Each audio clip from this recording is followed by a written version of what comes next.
Oke,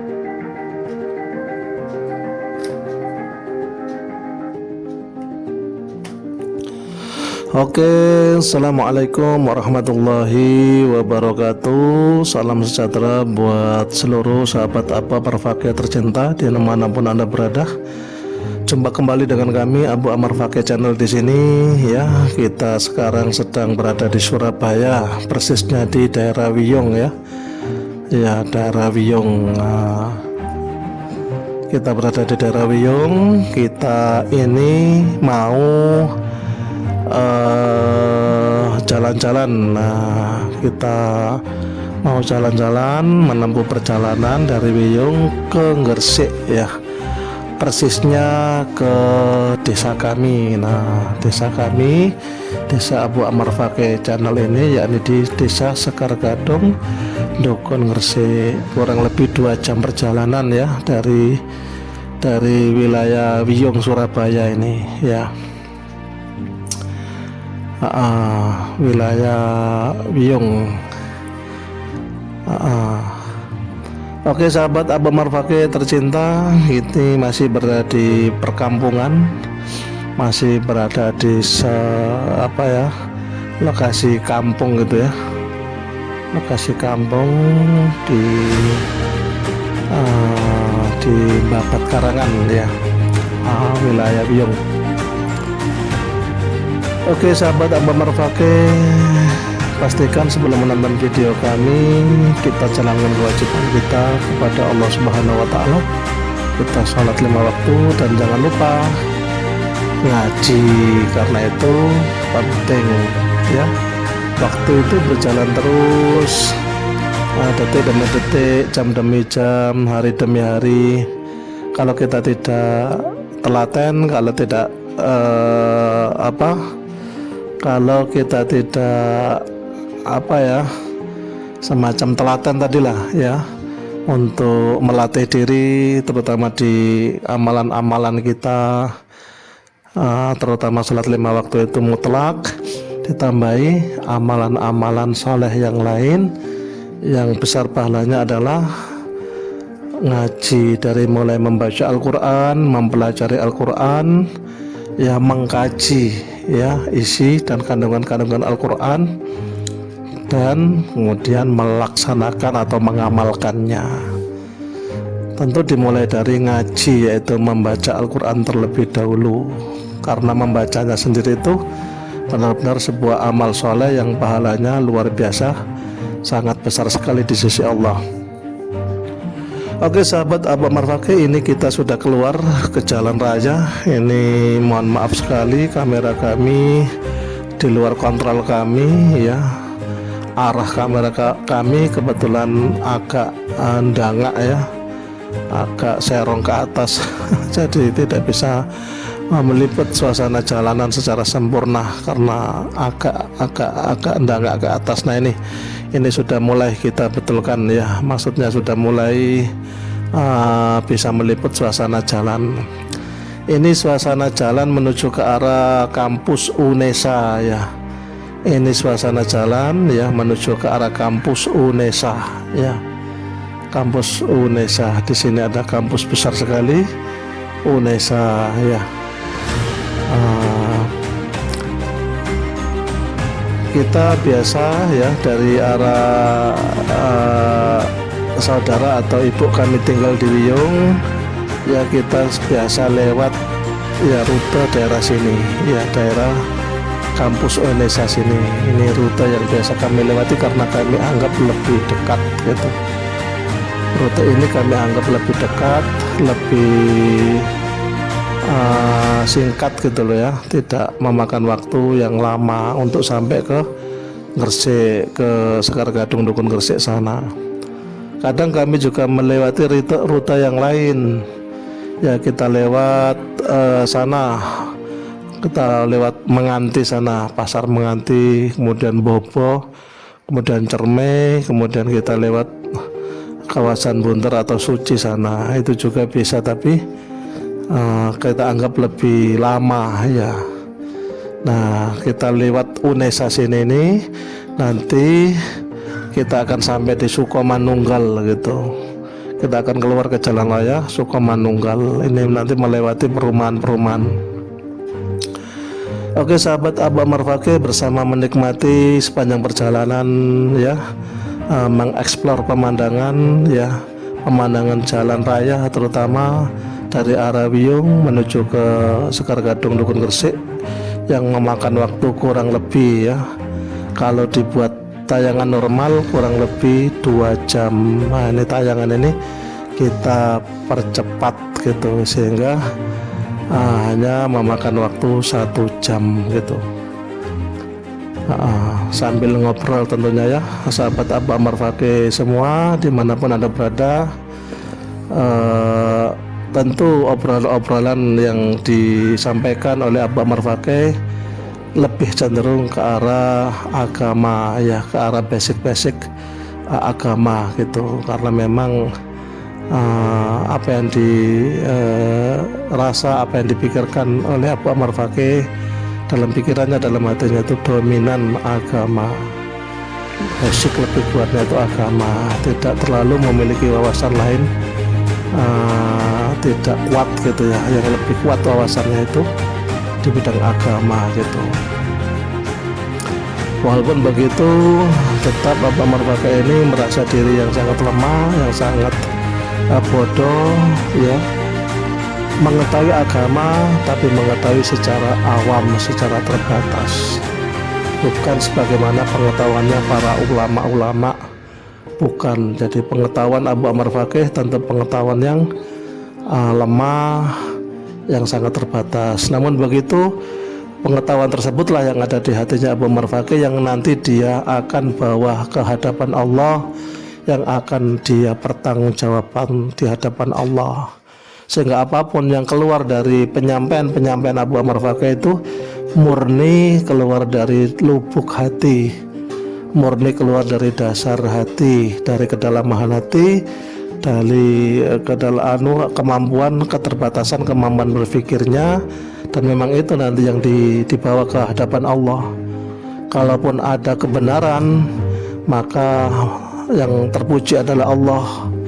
Kalaupun ada kesalahan, dan pasti banyak kesalahan, maka semoga Allah mengampuni kesalahan-kesalahan kami, terutama kesalahan yang di luar kemampuan nalar kami, di luar kemampuan atau di luar kecerdasan kami dalam memahami gitu.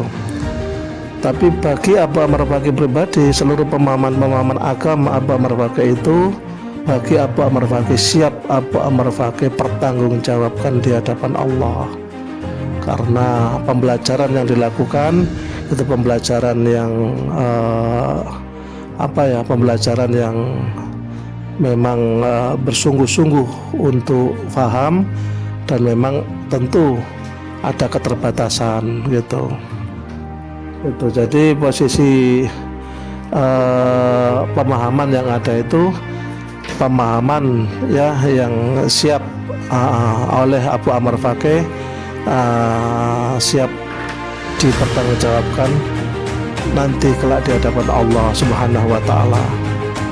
Sehingga kalau pemahaman Abu Ammar Fakih ini dilaksanakan oleh siapapun dari kalangan sahabat-sahabat Abu Ammar Fakih dimanapun berada, insya Allah pemahaman tersebut pemahaman yang siap ya dipertanggungjawabkan oleh Abu Ammar Fakih, karena sudah disampaikan dan benar-benar diharapkan itu adalah sesuatu yang betul. Kalaupun ada kekeliruan, sungguh kekeliruan itu di luar kemampuan nalar, kemampuan kecerdasan Abu Ammar Fakih, sehingga kepada Allah tentu Abu Ammar Fakih mohon ampun, dan kepada manusia yang kebetulan mengikuti pemahaman yang dimiliki Abu Ammar Fakih ini juga tentu mohon maaf.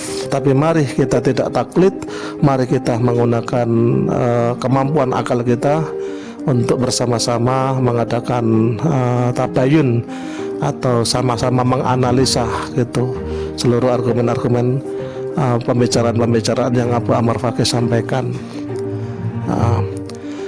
Oke, sahabat Abu Ammar Fakih semua, kita masih berada di sepanjang jalan. Ini masih kawasan perumahan ya, kawasan perumahan ya, di kawasan perumahan ini. Nanti kita akan keluar ke Jalan Raya, yaitu Jalan Raya Sukomanunggal. Ini masih di kawasan perumahan ya. Sambil ngobrol tentunya ya, sahabat Abah Marfake, karena jarak yang ditempuh ini nanti agak lama ya, kurang lebih 1 jam gitu ya. Jadi kita sambil menikmati pemandangan yang ada, terutama bagi sahabat-sahabat semua yang jarang-jarang keluar kota ya, jarang-jarang keluar kota. Ini adalah pemandangan kota ya, pemandangan kota dari arah Surabaya nanti menuju ke Sekar Gadung Dukuh Gresik. Bagaimana aktivitas kegiatan Abah Marfake yang sambang ya, silaturahim ke rumah ibu atau rumah saudara kami atau adik kami di daerah Wiyung. Ini rute yang biasa kami lewati dan sengaja kami abadikan gitu, kami rekam sebagai semacam dokumentasi ya, sebagai semacam apa ya, yaitu sebagai dokumentasi terutama untuk bisa kita lihat sama-sama gitu. Kita kalau ada yang bisa kita nikmati ya, kita nikmati sama-sama. Ini kawasan Jalan Raya Sukomanunggal. Ini akan kita lanjutkan terus menuju ke Margomulyo ya. Kita lewat Margomulyo, nanti sampai di persimpangan tertentu di depan sana kita akan serong kanan ya, untuk masuk ke kawasan Margomulyo, Jalan Margomulyo. Kemudian mentok nanti akan belok kiri ke Wilangon. Nah itu. Oke sahabat Abah Marfake semua dimanapun Anda berada, kita lanjutkan perbincangan-perbincangan, terutama membicarakan ya tentang berbagai peristiwa kehidupan gitu. Jadi berbagai peristiwa tentu saja jangkauannya sangat luas sekali gitu. Tentu saja jangkauannya sangat luas sekali. Tetapi paling tidak kita bisa tarik garis kesimpulan global gitu ya, bahwa kehidupan kita ini memang adalah hanya berbentuk semacam tes gitu ya, atau uji gitu, ujian gitu. Jadi ini dasar pemahaman kita yang kita ambil dari agama kita, yaitu agama Islam itu. Jadi dalam surat Al-Mulk, alladzi khalaqal mauta wal hayata ya liyabluwakum ayyukum ahsanu amala gitu. Jadi keberadaan kita dilahirkan oleh Allah di muka bumi melalui orang tua kita, ibu kita, ayah kita, itu wasilah ya, perantaraan Allah demi melahirkan kita, demi memunculkan kita di permukaan bumi ini. Itu dari wasilah orang tua ya, dari ayah ibu. Kemudian hadirlah kita sesudah pemikiran kita benar-benar hidup ya, nalar kita benar-benar hidup, layak kita kemudian berpikir untuk apa kita ini ada gitu. Itu layak, itu nggak bisa dipikirkan untuk oleh anak kecil, nggak bisa oleh remaja, bahkan belum kesana-sana pikirannya. Baru ketika kita sudah mapan nalarnya, sudah mapan konsep berpikirnya, layak kita seorang dewasa itu memikirkan kita ini kok ada di muka bumi ini, gimana ceritanya, untuk apa kita itu kok ada gitu. Tuh. Nah bagi seorang muslim yang sudah berhasil masuk ke dalam sebuah keyakinan, yaitu beragama dan agama yang dipilih oleh kesadaran akalnya, atau agama yang terpilihkan oleh dia melalui nasab keturunan, melalui doktrin keluarga, doktrin lingkungan para guru yang kebetulan terdokter Islam ya, atau melalui kemampuan kesadaran akalnya penuh dia memilih Islam sehingga berstatus seorang muslim. Maka dari ajaran-ajaran agama itulah kita bisa menggali lebih banyak sesungguhnya kita ini bagaimana sejatinya gitu. Karena tanpa agama, tanpa petunjuk agama, hanya dari akal saja, umpama seorang ateis gitu ya, yang sama sekali tidak percaya Tuhan, tidak percaya agama, dia mau memahami hidup dari akalnya, ya dipastikan tidak akan mampu. Piro sih kekuatannya akal kewe nggali sesuatu yang lebih hakikat, lebih dalam, dia nggak mampu. Akal itu kan apa sih kekuatannya? Kalau disandarkan pada pandangan mata, mata juga berapa jarak yang bisa dipandang oleh mata. Kemudian mata juga nggak bisa mandang secara belok-belok. Mata itu mandang ya tabiatnya ya lurus. Nggak ketutupan gang, wis gak iso belok nang ke dalam gang. Wis gak iso nyawang, dan berjaraknya sangat terbatas. Mungkin 20-30 meter gitu.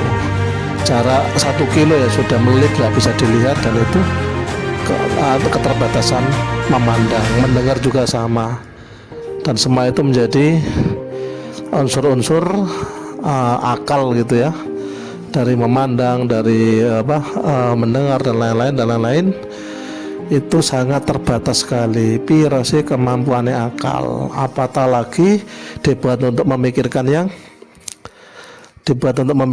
yang lebih hakiki, yang lebih hakikat, yang dalam, ya pasti tidak mampu. Sehingga para ateis yang tidak percaya Tuhan, yang tidak percaya pada agama, hanya percaya pada kemampuan akalnya, yaitu nanti dia akan berada di dalam keterbatasan, yaitu sama sekali tidak bergerak, ya nalarnya sama sekali tidak bergerak. Kemampuan berpikirnya hanya sebatas di yang dimampui akal itu. Dan yakin itu tadi, kondisi akal itu sangat terbatas, semuanya serba terbatas gitu. Nah, beruntung bagi manusia yang pada akhirnya berhasil takluk akalnya, tidak benar-benar dikuasai oleh akal. Dia tidak dipenjarakan oleh sang akal tadi. Dia bisa menaklukkannya, akalnya pada akhirnya takluk dan bersedia secara ikhlas, bersedia secara takluk dan tunduk memilih satu keyakinan, yaitu satu agama. Dari bermula meyakini bahwa dunia ini ada sang pengatur pasti, karena sangat rapi dan tertata, dan sang pengatur itu siapa nggak tahu. Pada akhirnya dia mencurigai tentang tawaran keyakinan yang banyak sekali di muka bumi. Keyakinan apa dipelajari, lantas ketemulah satu keyakinan yang membuat akalnya dia itu benar-benar takluk.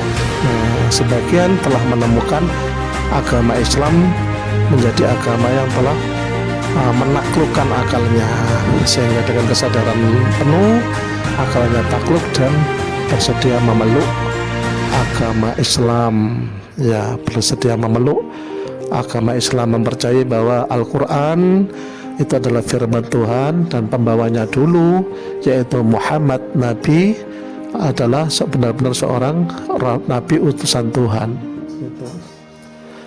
Nah, setelah begitu dia resmi ya seseorang yang beragama. Dan masih ingat ya konsepnya ya sahabat Abu Marfaqi semua, konsepnya sesudah kita beragama,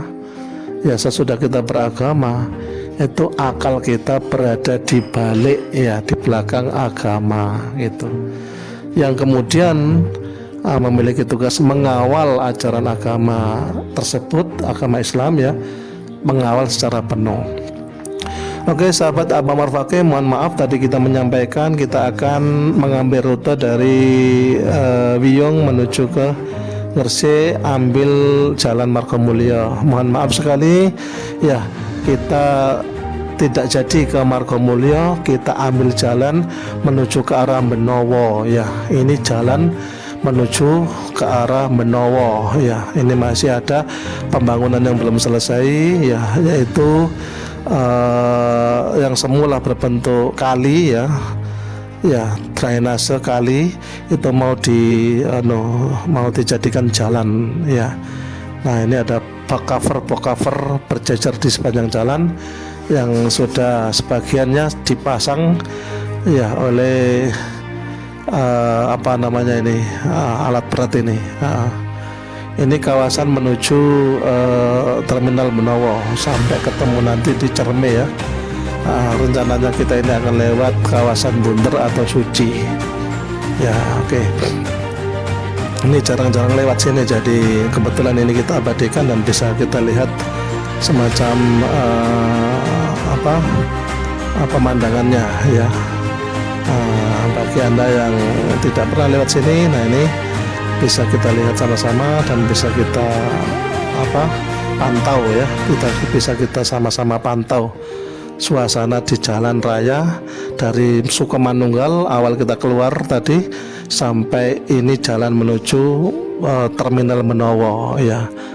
Melewati mana saja ini saya tidak ingat persisnya nama jalan-jalannya. Oke, kita lanjutkan obrolan kita tentang apa tadi, bahwa sesudah seseorang sampai pada agama, nah untuk memahami hidup ini bagaimana, maka selanjutnya bisa digali lebih dalam dari ajaran-ajaran agama gitu.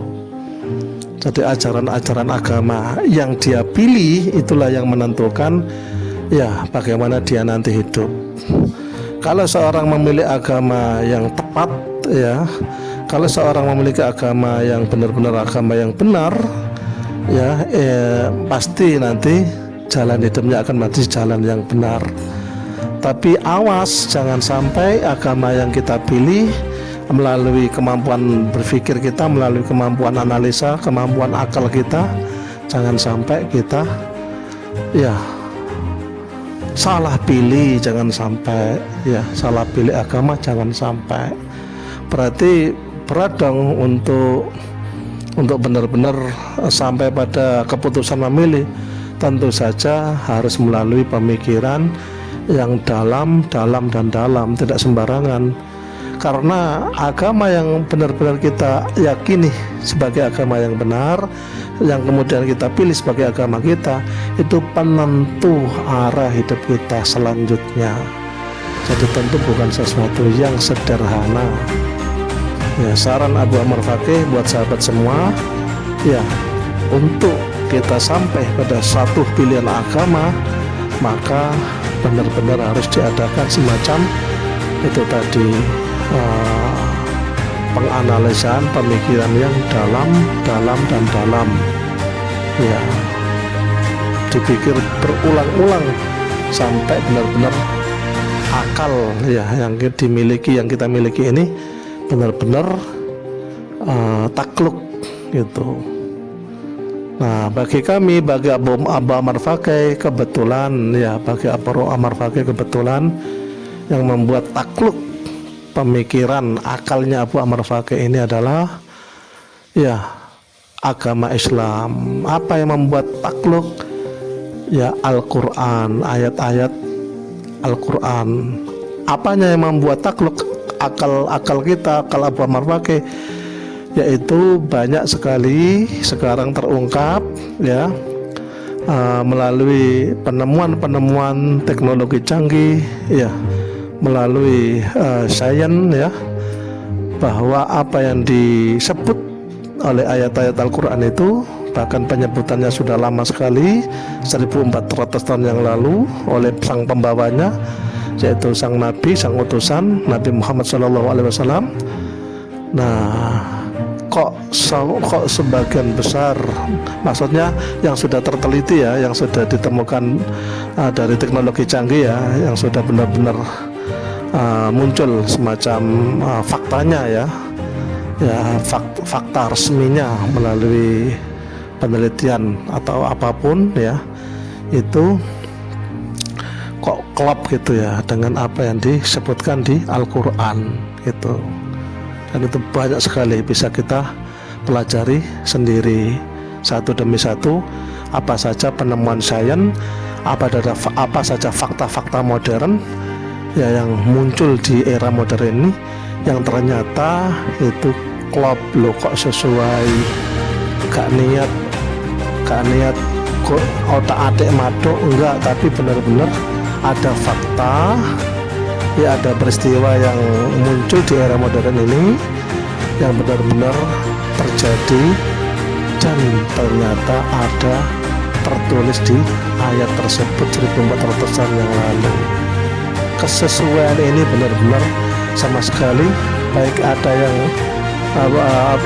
tidak disengaja, memang benar-benar sesuai, dan memang ada yang disengaja melalui konsep penelitian. Jadi berawal dari ingin menyatakan kebenaran ayat itu, kemudian mengadakan semacam menindaklanjuti dalam bentuk penelitian dan terbukti itu juga banyak yang seperti itu. Namun ada sebagian yang berbentuk peristiwa yang kebetulan padu gitu ya, klop gitu. Nah gitu-gitu kemudian akal, kemudian apa pendapatnya akal? Ya akal nggak bisa berpendapat apa-apa, jadi akal langsung tunduk gitu. Nah seperti apa Amar Faqih ini, ya benar-benar tunduk, akalnya tunduk, dan selanjutnya memilih Islam benar-benar sebagai agama yang benar menurut Abu Amar Faqih, ya, dan dipeluk oleh Abu Amar Faqih. Dan selanjutnya kehidupan Abu Amar Faqih ini kehidupan yang dilanjutkan dengan arah atau dengan dasar-dasar dari keyakinan agama yang dipercayai ini. Abu Amar Faqih juga mengajak kepada semua sahabat-sahabat Abu Amar Faqih yang sama-sama Muslim. Berarti arah kehidupan kita adalah arah kehidupan yang sama, karena kita itu satu sepersusuan nilai. Nah gitu. Jadi sepersusuan nilai, kita satu umat yang sama, sesama Muslim itu umat wahidah gitu, menjadi satu kesatuan gitu, karena sepersusuan nilai gitu. Jadi nilai-nilai yang kita jadikan dasar kehidupan kita, jadi arah kehidupan itu nilai-nilai yang sama. Contoh, kita memahami bahwa kehidupan ini hanyalah berbentuk hakikatnya sebuah ujian saja dari Tuhan. Itu yang mana yang miskin, yang mana yang kaya, itu bukan sesuatu yang layak disesali atau dikagum-kagumi, bukan. Itu ujian, bahan uji dari Tuhan. Jika dasar kita ini, maka kita melihat kehidupan yang menderita, kita tidak langsung kita tidak langsung menyesali atau meratapi atau memaki-maki. Melihat kehidupan yang kaya raya, kita juga tidak bisa langsung mengagumi, memuji-muji. Keduanya itu kan sama-sama bahan ujian dari Tuhan. Termasuk lemah akal kita melihat kesuksesan, kejayaan atau kekayaan seseorang, kemudian kita memuji, itu akalnya lemah. Ya kalau tidak disebut bodoh, ya itu akalnya lemah. Kenapa? Ya karena itu tadi, seorang Muslim yang nilai, ya yang dasar arah hidupnya atau nilai yang akan dipakai dalam hidupnya itu, hidup ini ujian, itu satu. Kemudian apapun peristiwanya, baik berbentuk kemelaratan hidup atau kekayaan hidup, itu sama di sana, itu tidak beda. Yang kaya juga dia sedang diuji, berhasilkah dia tidak sombong, berhasilkah dia tidak angkuh, berhasilkah dia mensyukuri, tambah ahli ibadah. Kan kita kemudian kan dengan dasar-dasar tadi kan bisa kita melihat ya fakta-fakta atau peristiwa di kanan kiri kita. Tuh, kalau ada orang yang kaya raya kemudian dia tidak menunjukkan watak-watak atau perilaku-perilaku sebagai orang yang rendah hati, perilaku sebagai orang yang taat beragama, perilaku ahli ibadah. Nah ini kemudian kita prihatin gitu. Loh, dia kan dicoba berbentuk kemewahan dan kekayaan, kok tidak menjadi sosok yang sebagai kategori orang yang bersyukur gitu. Jadi semakin rendah hati, semakin dermawan, semakin kelihatan ahli ibadah. Kedermawannya, kerendahan hatian, keibadahannya itu kan wujud dari dia itu syukur gitu loh. Jadi syukurnya itu diwujudkan dalam bentuk semuanya tadi. Kalau nggak ada seperti itu di orang-orang kaya di sekitar kita, nah itu kemudian kita merasa prihatin. Sebagaimana kita melihat orang yang miskin menderita, di samping dia menderita, dia itu sering terdengar oleh kita sambat, mengeluh dan mengeluh. Laki-laki sama itu, dia patut diprihatini bukan karena miskinnya, tapi karena sepertinya dia tidak bisa bersabar.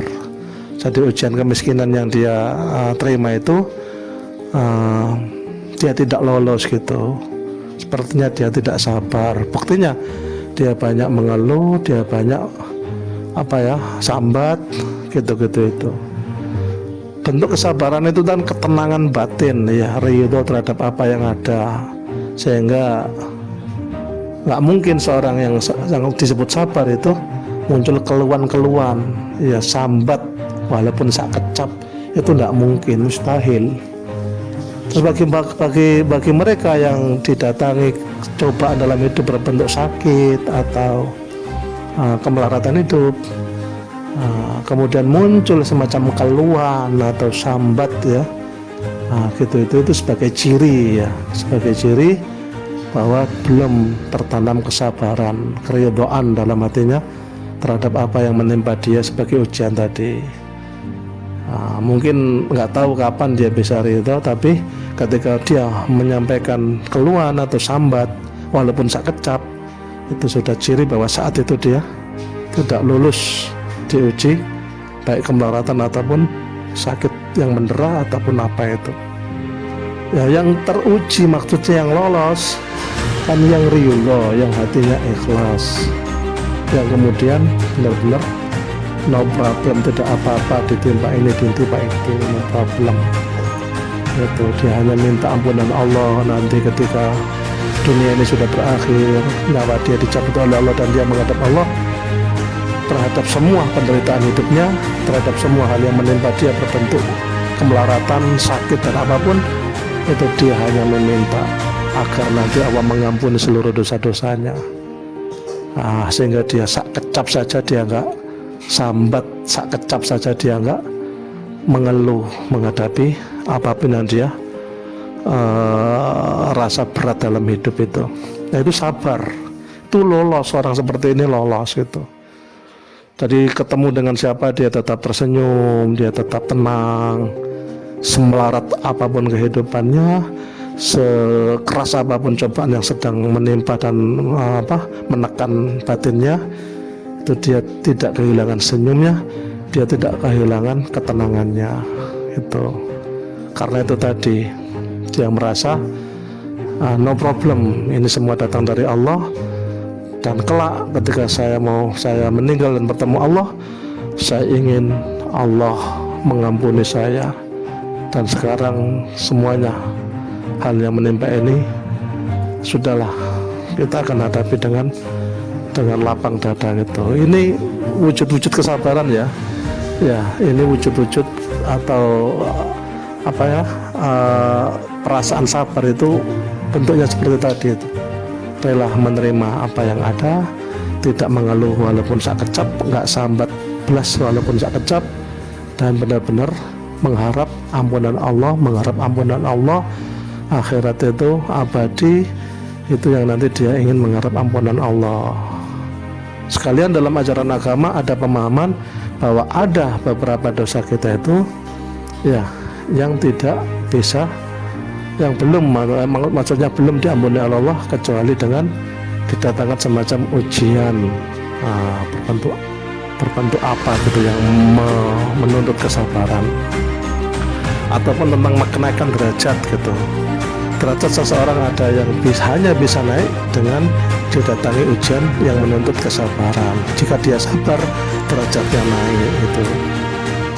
Berarti Allah juga punya keinginan untuk menaikkan derajat seseorang, tapi itu tadi dia akan datangkan semacam ujian agar dia naik derajat gitu.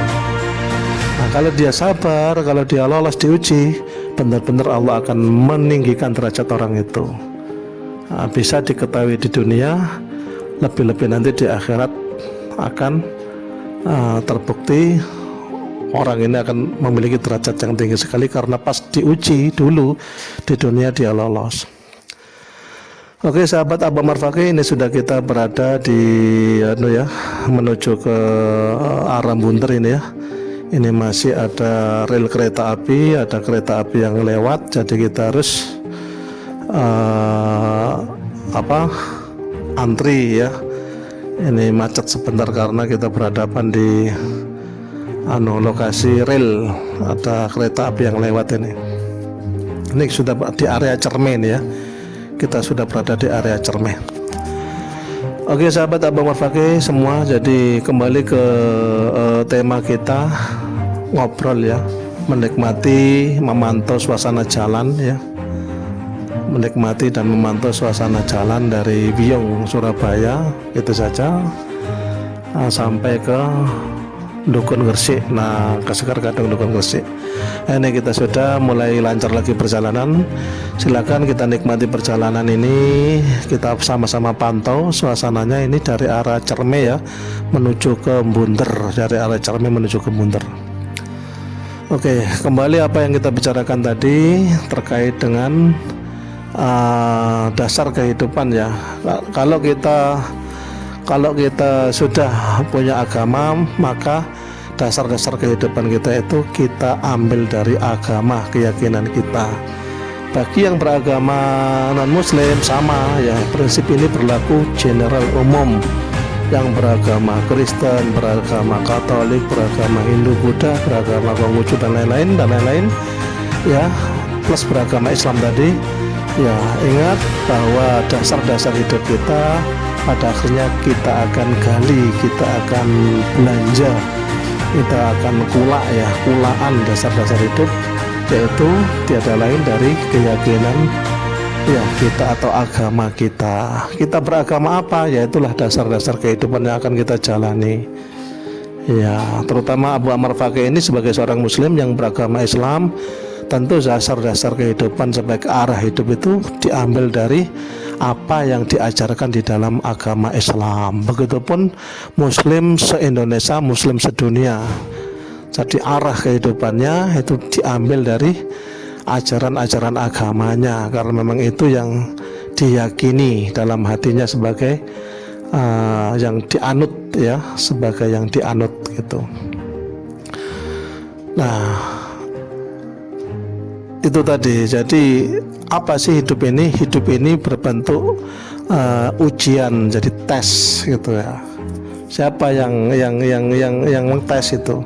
Jadi menurut ajaran agama kami, agama Islam, kita diciptakan Tuhan Allah Subhanahu wa taala ya, dan dihidupkan di muka bumi ini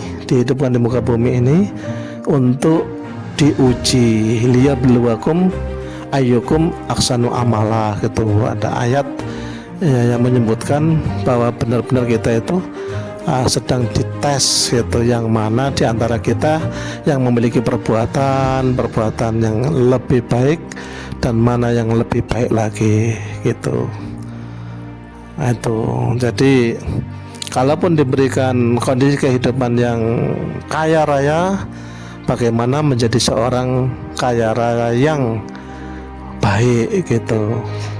Dia menjadi ahli ibadah, dia mendukung dakwah Islam, mendukung agamanya Allah melalui hartanya ya, dia menolong sesamanya melalui santunan-santunannya gitu, dan dia baik dan rendah hati, tidak sampai sombong. Ini orang-orang yang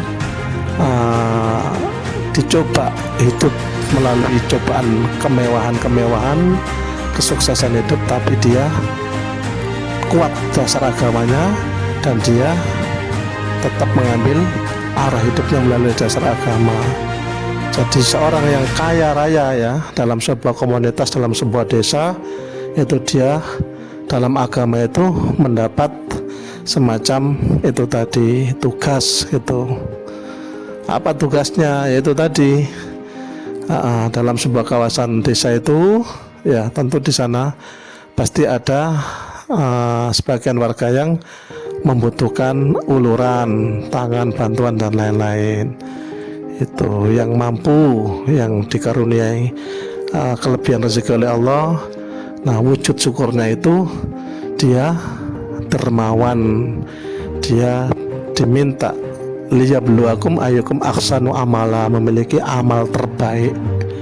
Gitu. Amal terbaik ya sesuai keadaan. Kalau seorang kaya disebut amal terbaik ya dia mendistribusikan kekayaannya, di samping ya dia mencari kekayaannya dengan benar, dengan halalan thayyibah, dia mendistribusikannya dengan tepat pula, ya memberikan perhatian kepada yang lemah dan membantu dakwah-dakwah ya, atau membantu agama gitu.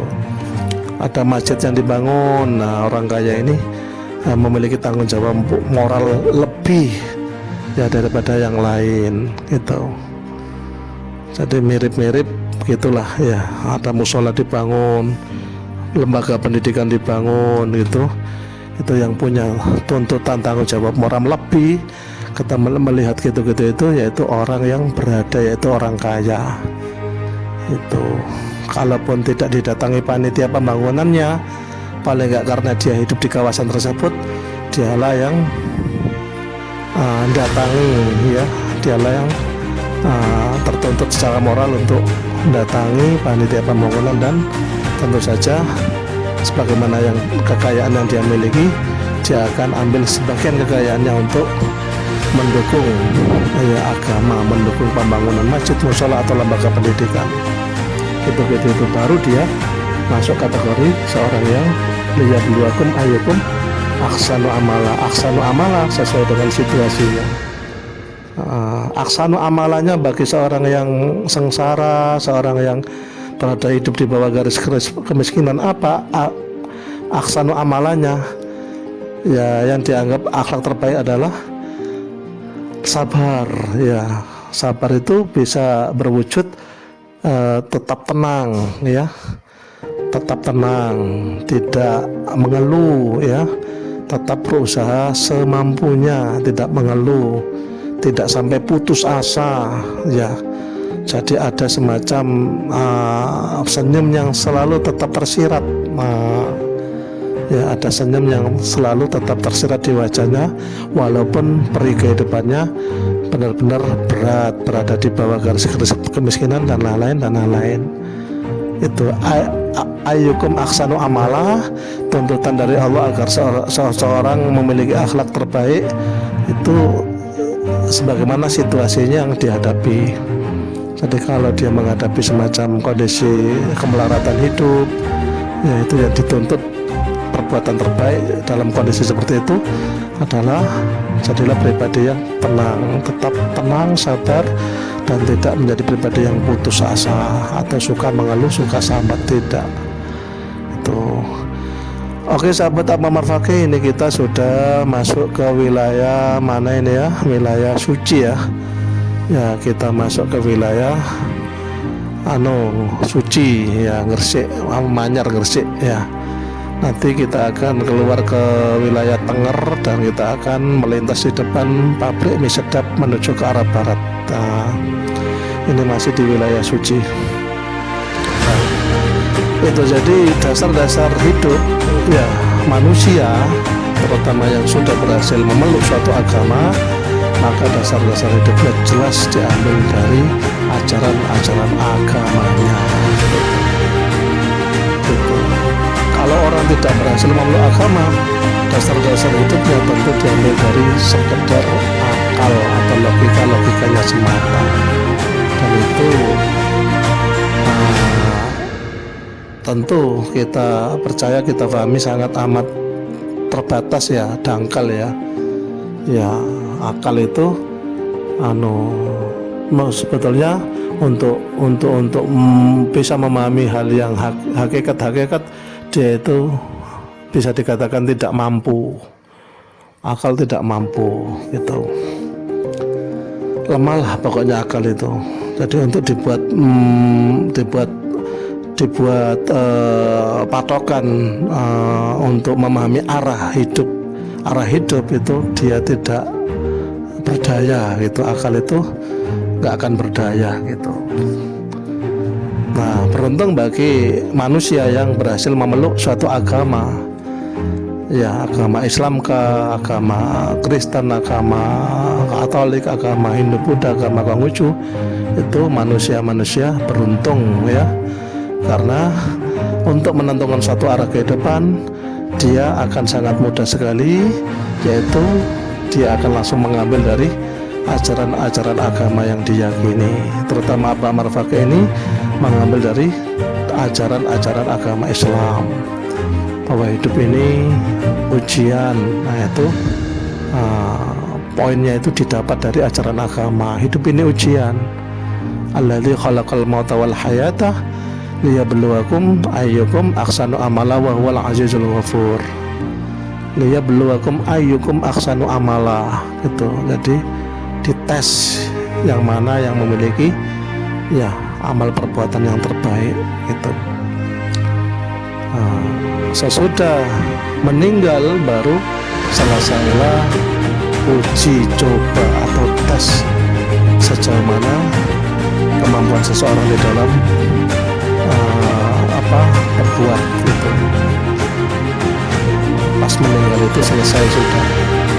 Nah, setelah meninggal baru Allah membuka sedikit demi sedikit hakikat-hakikat yang ada gitu. Kalau pas di dunianya orang itu yang beragama Islam itu patuh sekali dengan agamanya, benar-benar dia pelajari agamanya dengan seksama, dengan baik, kemudian dia jalankan dengan sekuat tenaga ajaran-ajaran agamanya itu. Nah nanti sesudah meninggal baru Allah membuka sedikit demi sedikit poin-poinnya. Orang itu tiba-tiba berada di dalam kebaikan-kebaikan yang banyak sekali di alam barzahnya itu. Karena dulunya di dunia memang dia benar-benar ibarat di dunia itu orang buta. Ya, orang buta ibarat, loh ini ibarat ya, ini semacam analogi penggambaran. Ibarat di dunia itu orang itu buta, ya, dan tongkat untuk menapaki jalan itu adalah ajaran agama. Maka ketika dia ngikuti ajaran agama dengan baik, maka dia nggak sampai terpeleset, nggak sampai kejeglong. Terpeleset kejeglongnya itu bisa dilihat sesudah mati, sesudah meninggal.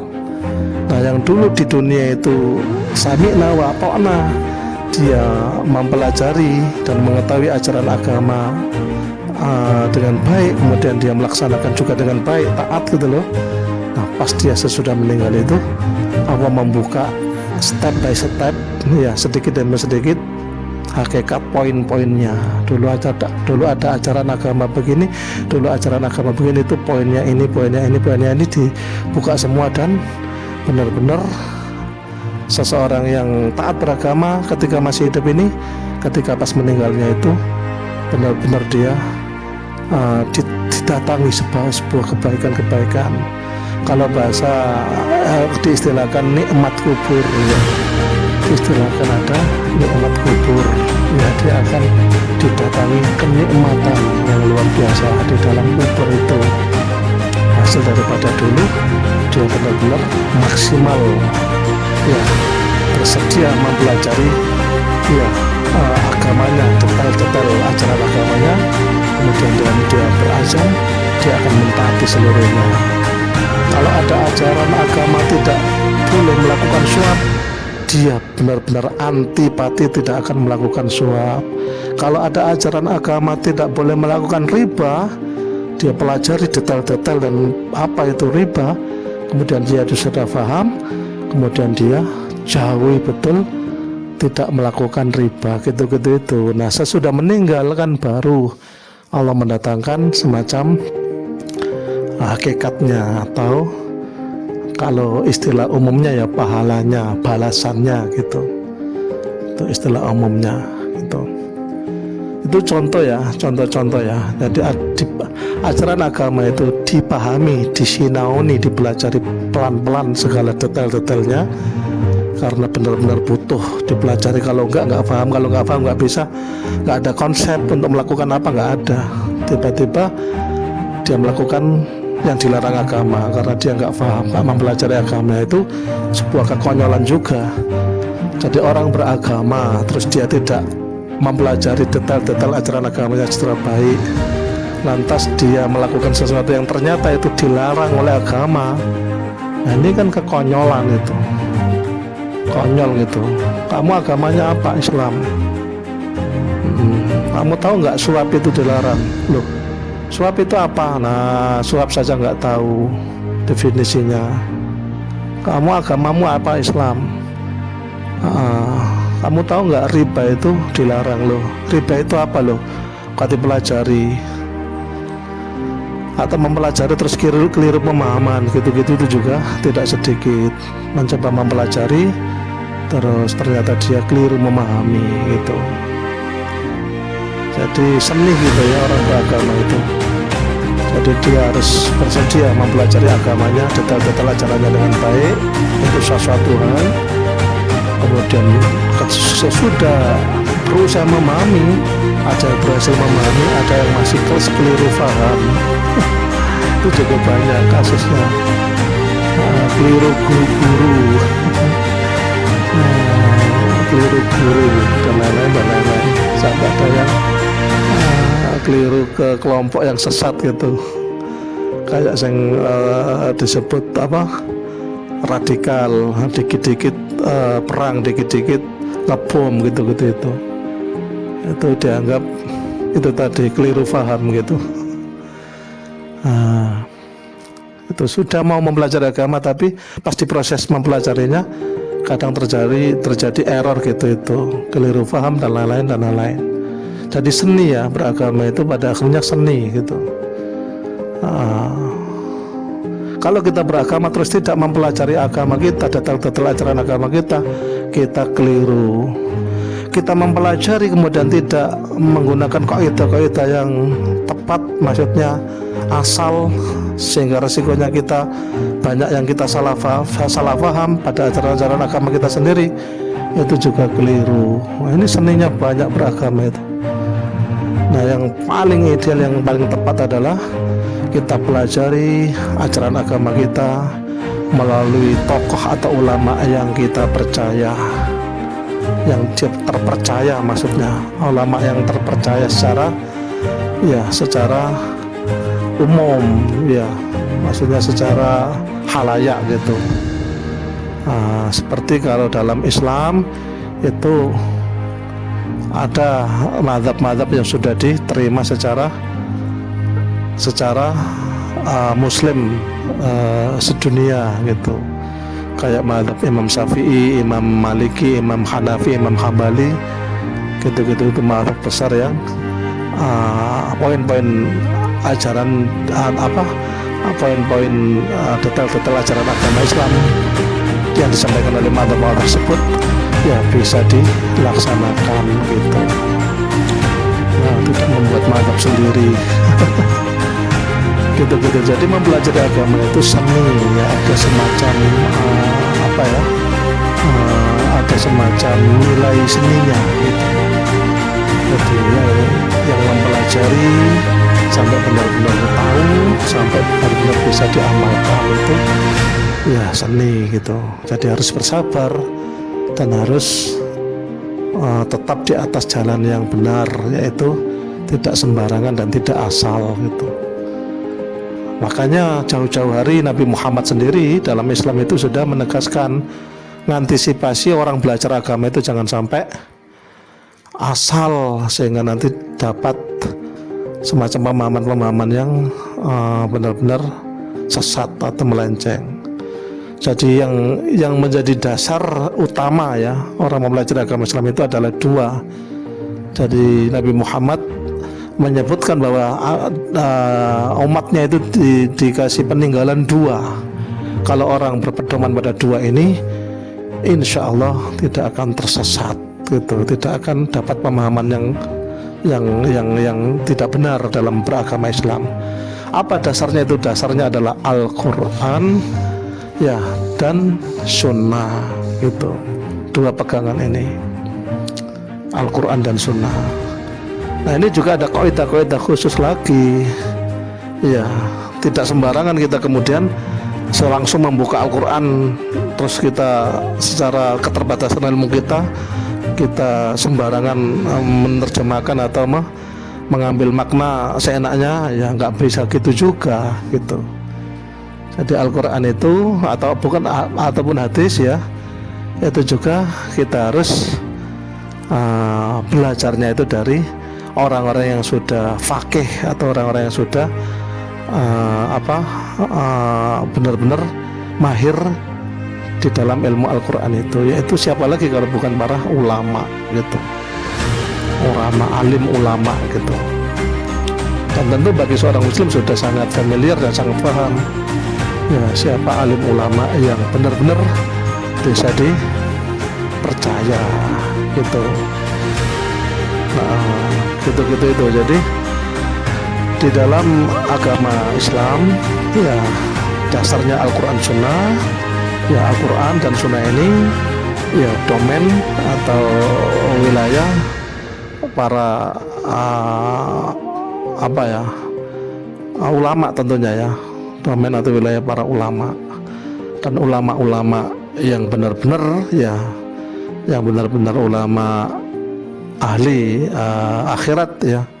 Ulama yang benar itu ulama yang benar-benar memegang dasar Al-Quran dan Sunnah ya, hadis-hadis yang sahih itu sebagai landasannya. Tentu saja ulama yang hidup di zaman sekarang kita hidup itu ulama yang tentu saja mereka merujuk pada ulama-ulama ya yang lama ya, saling rujuk-merujuk gitu loh. Itu saling rujuk-merujuk terus diistilahkan sanad gitu ya, sanad keilmuan gitu. Jadi ada budaya seperti itu demi menjaga itu tadi nggak sampai salah di dalam belajar agama. Karena kehidupan ini, arah kehidupan itu ngambilnya dari agama, maka benar-benar mempelajari agama itu harus hati-hati, jangan sampai keliru paham. Karena kalau arah hidup diambil dari agama, sementara agama yang dipahami itu agama yang kebetulan dia mensalah pahami tentang ajaran atau suatu ajaran yang ada, akhirnya kehidupannya menjadi kehidupan yang tiba-tiba salah, yaitu sesat gitu. Itu sangat rawan gitu ya, sangat rawan. Jadi manusia itu arah hidupnya diambil dari mana? Terutama diambil dari ajaran agama yang dianut. Terus dia mengambil ajaran agama itu dari apa? Dari ulama-ulama. Terus mana ulama-ulama yang bisa dipercaya? Nah itu ulama-ulama yang bisa dipercaya adalah ulama-ulama yang benar-benar dia itu berpegang penuh pada Al-Quran ya, dan hadis. Al-Quran tentu dengan dikawal berbagai tafsir-tafsirnya dengan ulama-ulama tafsirnya, dan hadis juga dikawal dengan berbagai ulama-ulama hadisnya. Kalau tidak berdasarkan dari itu, jadi muncul seorang ahli agama yang tidak berdasar kuat pada Al-Quran dan hadis, malah meracau, memakai dasar-dasar yang lain. Nah ini harus hati-hati, dan lebih amannya ditinggalkan, jangan diikuti orang seperti itu ya, jangan diikuti orang seperti itu. Itu karena pelajaran yang kamu ambil dari agamamu itu ya akan kamu jadikan arah hidupmu. Kalau pelajarannya salah, belajar dari orang yang salah, pada akhirnya salah memahami, wah itu berat sekali konsekuensinya. Gitu, berat sekali konsekuensinya. Jadi mari kita pelajari agama kita dengan sebaik-baiknya, tapi ingat ya, di mana kita belajar, pada ulama siapa, ulama ini apakah benar-benar ulama lurus yang berpegangan pada Al-Quran dan Sunnah secara lurus. Nah, itu mari kita hati-hati. Oke sahabat Abu Warmagi, kita sudah berada di kawasan Bunga ini ya. Kita sudah masuk wilayah Bunga ya, barusan kita lewati Manyar, Sembayat, sudah kita lewati. Sekarang kita masuk ke wilayah Bunga menuju ke desa kami, yaitu desa Sekar Gadung Dukun ya. Ini sudah sampai di Bunga, cepat ya, nggak terasa karena kita sambil dengan ngobrol ya. sambil dengan bincang-bincang. Mudah-mudahan bincang-bincang ini bincang-bincang yang bermanfaat gitu. Amin ya rabbal alamin. Ini kan sharing ya, dialog. Kalau ada yang kurang berkenan ya mohon maaf, mungkin terjadi beda pendapat. Bagaimana kalau terjadi beda pendapat? Ya kan nggak apa-apa, beda pendapat. Masing-masing pendapat kan ditopang oleh argumen-argumen gitu. Nah kalau ada argumen, maka argumen itu dasarnya adalah apa? Logika ya, dasarnya adalah logis ya, logik ya. Nah yang mana yang lebih logik, yang mana yang lebih kuat, yang mana yang lebih logik itu kan yang layak untuk diambil sama-sama.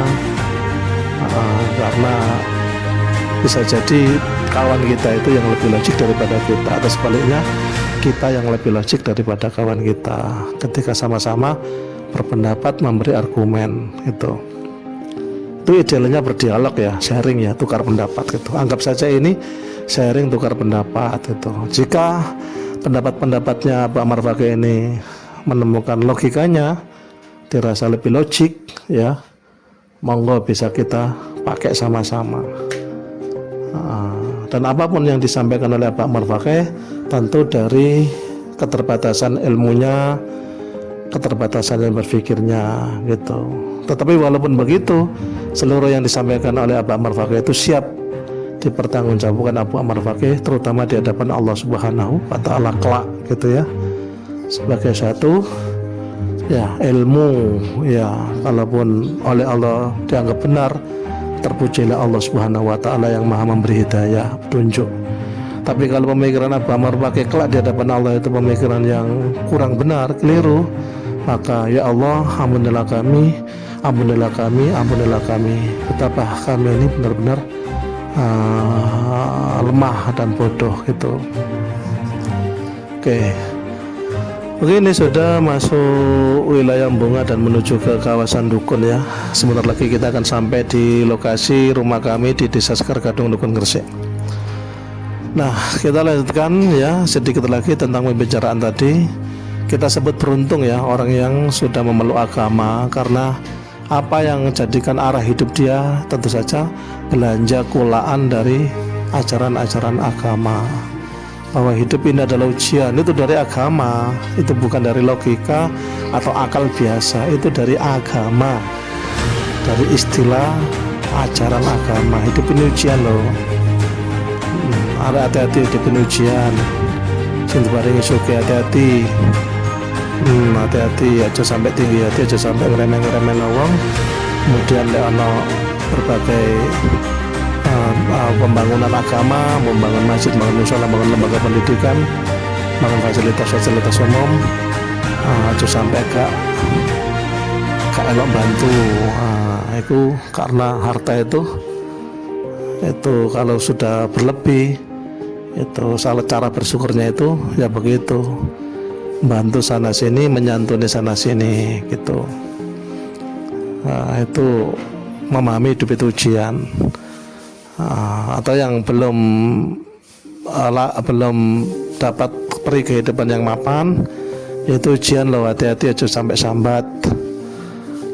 Iku ngono, dites kesabaranmu oleh Allah. Oleh kon sabar lulus, tiba-tiba nanti sudah tua, masih dalam kondisi yang belum benar-benar mapan kehidupannya, itu ujian. Dan tiba-tiba meninggal. Nah, meninggal dalam keadaan sabar itu lolos. Kalau orang diuji kaya lolos, diuji sabar lolos, maka orang-orang ini sama-sama akan diberikan balasan berupa surga oleh Allah nanti. Yang kaya masuk surga, yang miskin juga masuk surga. Itu kan adil ya. Itu kan adil. Tetapi syaratnya banyak. Seseorang harus benar-benar kuat agamanya. Jadi di dadanya itu menjadi pribadi yang religius gitu loh. Jadi kaya, dia pribadinya religius, kayanya dibuat untuk bantu-bantu masjid, bantu-bantu lembaga pendidikan, bantu fasilitas umum dan lain-lain. Miskin, tapi miskinnya juga religius. Miskinnya itu miskin tetap dalam keadaan tenang dan sabar, tidak putus asa. Gitu. Itu keduanya kalau sama-sama lolos tes, yang kaya bersyukur, yang miskin sabar, nanti ketika menghadap Allah keduanya sama-sama dimasukkan surga oleh Allah, lolos tes gitu. Ini ajaran agama Islam gitu. Dan banyak lagi poin-poin ajaran-ajaran, detail-detail ajaran-ajaran yang harus kita sama pelajari ya, tentang ini tadi seputar tentang sabar dan syukur, ada lagi tentang seputar ikhtiar, tentang rezeki, tentang nasib dan takdir gitu-gitu. Itu juga banyak ya, yang harus digali, dipelajari lebih dalam, jangan sampai salah paham gitu. Kalau sampai salah paham ya jangan sampai, itu bisa sangat merugikan ya. Ada orang yang memahami takdir itu apa-apa lek wis ditakdir pasti terjadi, terus dia nggak mau melakukan apa-apa, salah paham lagi. Lek ditakdir sugih pasti sugih, Mas yo menenge pasti sugih. Iya, mari terus kon meneng wae, menengo. Ya gak sugih-sugih. Itu salah paham lagi gitu. Jadi harus hati-hati gitu loh. Jadi ajaran agama itu detail-detailnya terutama ya, itu harus benar-benar dianalisa, dipelajari, diteliti, dikaji dengan sungguh-sungguh, jangan sampai salah paham. Contoh soal takdir tadi, takdir itu soal lain, dia berbentuk keyakinan-keyakinan. Usaha itu juga soal lain, dia berbentuk logika-logika gitu.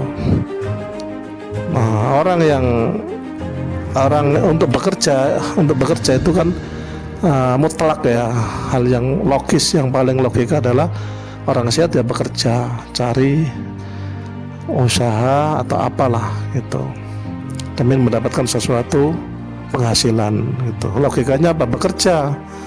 Itu logika saja. Bersifat apa? Mutlak. Dalam agama itu berbentuk ikhtiar. Ikhtiar itu mutlak, nggak bisa ditawar. Nggak ada orang nggak ikhtiar, itu mutlak, itu nilainya mutlak, nggak usah diperbincangkan, nggak usah ditawar-tawar, nggak usah diragukan, itu mutlak, harus sifatnya. Adapun soal pemahaman rezeki itu soal keyakinan dari dasar agama kita harus dalami poin-poinnya. Oke sahabat Abu Marfaqi, kita sudah berada di kawasan wilayah Dukun. Ini kebetulan harinya hari Wage, sehingga ramai sekali di kawasan Dukun ini, padat karena kebetulan pasarannya itu pasaran Wage. Pasaran Wage ini sudah sampai di kawasan Dukun ya. Ini kita sudah di kawasan Dukun, ramai sekali. Kita akan belok kiri ini. Nah, kita belok kiri, ini sudah kita menuju ke Desa Sekar Gadung, Dukun Gresik ya. Ini kita sudah berada di Dukun. Kebetulan pasaran Wage hari ini. Ini sepanjang jalan Kalirejo Kalimati. Kita bisa mengeksplor, lihat, mantau kondisi jalan ya, terutama di kawasan jalan yang bisa kita lihat ini, Jalan Kalirejo Kalimati. Ini menuju ke desa kami, Desa Sekar Gadung. Nah, kita lanjutkan sedikit pembicaraan tadi terkait dengan apa tadi ya, itu. Jadi detail-detail ajaran agama kita itu harus hati-hati, kita mempelajarinya juga harus pelan-pelan dan nasihat itu tidak tergesa-gesa. Kita harus temukan orang yang tepat untuk bisa kita sharing, dialog. Jangan kita memaksakan pikiran kita sendiri, belajar secara otodidak, tapi otodidak yang dipaksakan ya, tidak kita konversi dengan pendapat kanan kiri kita, tidak kita coba bandingkan dengan pendapat ulama-ulama yang ada. Jangan itu. Jadi kita harus betul mempelajari agama kita, detail-detailnya terutama, jangan sampai keliru faham. Nanti kalau keliru faham, bisa jadi pemahamannya keliru alias pemahamannya sesat. Kalau pemahaman sesat dijalankan, ya itu tidak akan ketemu poinnya, nggak akan ketemu hakikatnya, nggak akan sampai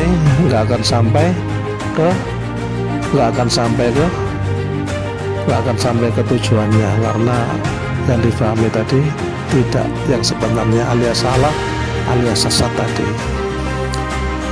Oke sahabat Abu Omar Fakih, beragama itu seni ya, seni.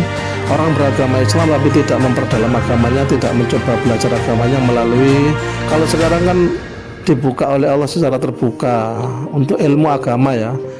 Kita itu ya sekarang itu dimudahkan oleh Allah belajar agama dari YouTube, banyak kiai-kiai, ustadz-ustadz yang kita percaya. Ingat, yang kita percaya keilmuannya ya, yang kita percaya keilmuannya, baik ustadz-ustadz, kiai-kiai dari organisasi agama yang ada, dari Muhammadiyah ya ulama-ulama Muhammadiyah, dari NU ya ulama-ulama NU, alim ulama NU Monggo ya.